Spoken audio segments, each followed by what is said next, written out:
Doing well. Coach Laurinaitis said you're not just the leader of the linebackers or the front seven, you're the leader of the defense. How much do you take that to heart? You're the only starter among the front sevens for linebackers. I appreciate him saying that. I think we got a lot of leaders on this team, but I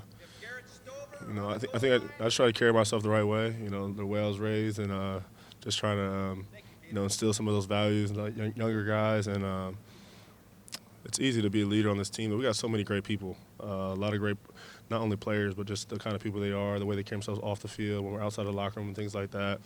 So I would just say I wouldn't say I'm like the only leader on this team. There's a lot of guys that lead, especially on the defensive side of the ball, but offense as well. A year ago, you were making the transition from safety, now you're full runback. You've had your experience. How different do you feel this spring?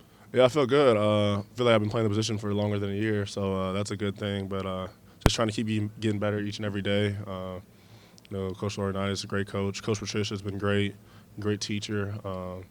He's very hands-on with the linebackers. He was a former linebacker coach at one point, so he's very hands-on with the linebackers, which has been great. So just trying to get better each and every day. And we got a talented room, so we all push each other. You got to bring your A game every day because you got a lot of great players around you. When you and your style of leadership look like? Are you more of a vocal leader when you're in practice, or is it more just leading by example? I try to do a little bit of everything. It's not like you got to, you know, put this persona of like what a leader's supposed to look like. Just be who you are. I think when you just be who you are and you're the right kind of person, you naturally lead. So sometimes I can be vocal when needed. A lot of times I like to lead by example. Sometimes I like to put my arm around guys just to ask them how they're doing. Because I know when I was a younger guy, people did that to me, and I know what that feels like. It feels good to when you're having a hard day and having to have Jack Sawyer come up to me, hey bro, you good? Or having Cameron Babb come up to me when I'm a freshman, like, hey bro, you good? So I know that's what you need sometimes. So I think the guys that came before me and showed me how to lead are just helping me lead now. And like I said before, you got so many great people on this team. There's a lot of leaders when you look around. So there are a lot of guys lead in a lot of different ways. Can that be just as important as the reps on the field, those conversations with guys off of it?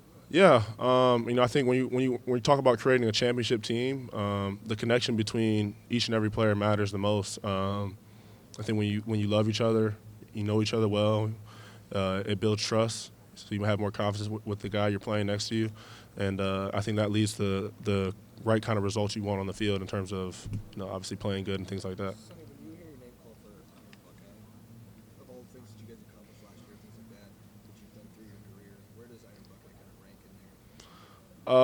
I'm not sure where it was ranking there. Obviously a national championship's pretty good, but That's got to mean something coming from def- I, Coach Day. no, Iron Buckeye means a lot.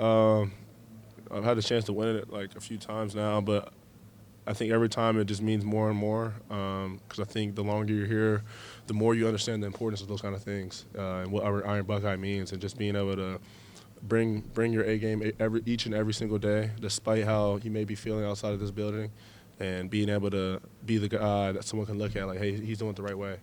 And you saw JJ won it, you saw Austin Satterfield won it, and like those are another examples of guys who are bringing it each and every day.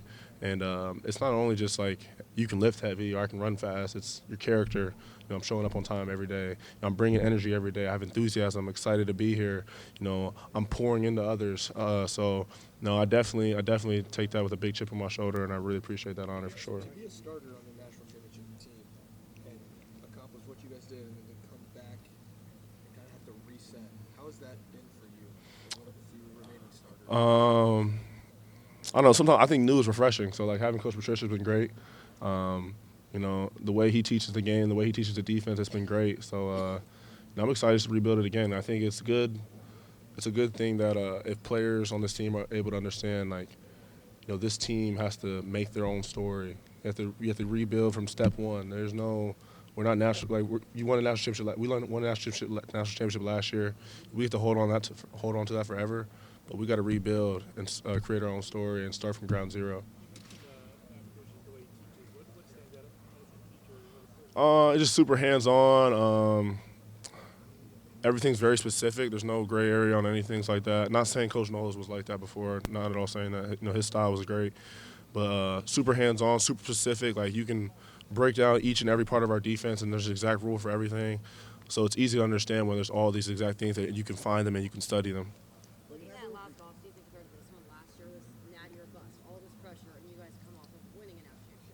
What's the energy like right now? I think the energy right now is just this team trying to prove that we're our own story, and I think that's just a big emphasis. Like, the team last year was their own team, and we won a national championship that year, and guys from that team will be able to hold on to that forever.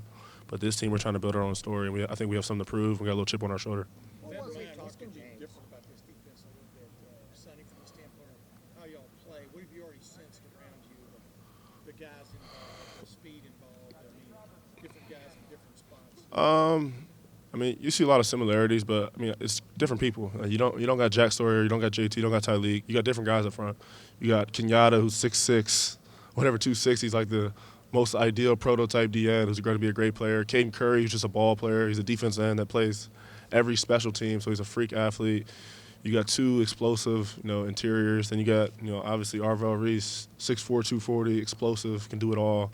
So I mean, you got different guys in different places. So you got new faces. So I think the differences you'll see, I think you'll just see Coach Patricia being able to move us around to different places, however he may want to do it, because it's just different guys from last year. But obviously the defense from last year was very, very successful, so a lot to live up to. But like I said, we're creating our own story, and we're creating our own story as a team, and then we're creating our own story as a defense. Can you talk more about Peyton Pierce and what he's been showing, whether it's last fall or this spring? Because whenever we talk to James, it seems like it's you, Arvell, and Peyton that are kind of the main things we talk about. Yeah, I think Peyton's very consistent, showing up every day, rarely makes mistakes, consistently making plays. And sometimes when you're at linebacker, you're at DB, you get a PBU, they like to get all juiced up, defensive line, when they get sacked, everyone hypes them up. Sometimes when we're a linebacker in practice, we're not really hitting and tackling, so sometimes some of those plays go unnoticed, and he's almost under the radar sometimes, but he's consistently showing up each and every day and just doing things the right way and just getting better every day. Sonny, you could have been at Pro Day, could have been your Pro Day. What was it? Two more questions. What was the biggest factor in you deciding to come out? I think the biggest factor, probably I just didn't feel like I was ready to go yet. I feel like I could. I feel like I didn't reach my ceiling to where I wanted to be in terms of in college. Obviously when you leave here, you want to keep getting better, but I feel like I had more to do here. And once I kind of found that out and realized that, I think it was after that it was just a big opportunity. You get to come back and try and do it again. So that's exciting. That's Coach Patricia talked about. Obviously he's won a lot of Super Bowls in the NFL. He talks about once you win, it's like a reset. Now you're just on the chase again. So that was an exciting feeling, and that's what I'm excited to do this year. Sonny, what makes Arvell special?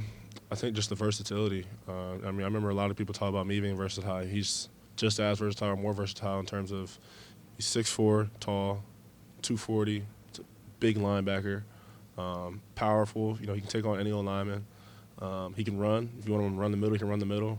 If the running back's running sideline to sideline, he can run with anyone in the country and chase him sideline to sideline. If he needs to cover, he can cover. Like I said, super physical, so he's able to line up. If you want to line up on the end, he can line up on the end. He has the body type to do it. So I think just the versatility of him being able to excel at a variety of different roles on the defense, that makes someone super special, because you don't see that a lot. I think we're cross training, just doing a little bit of everything. Yes, sir. Sonny, thank you. Yep. Thanks, Sonny. Yep. Did you jam your finger? Oh, yeah, my finger's been messed up. I broke it in high school.